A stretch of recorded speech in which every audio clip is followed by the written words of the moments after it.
Reményik Sándor, üres templomban. Így szoktam ezt, ha száll az alkonyat, az üres templomba besurranok. Egy lélek, aki Istent látogat. A szentek komoly arca rám ragyog. Ha násznép járt ma itt, feledve rég, és mise sincs, se karinges papok.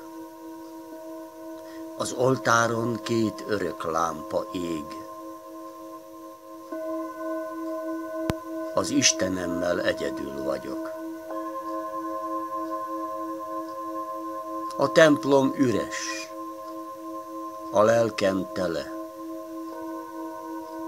Megértjük egymást, pedig nincs szavunk. Itt állok, szemben állok ővele, s nem látja senki, hogy együtt vagyunk. Állok, térdre nem hajt a vágy hatalma, csak fürkészem a nagy akaratot.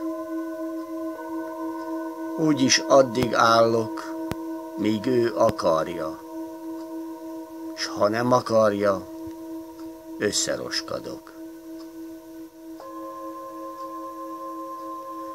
Olyan végtelen áhítat fog el, mintha erdőben néznék csillagot, ahol az örök ős csend ünnepel. Pedig csupán egy templomban vagyok.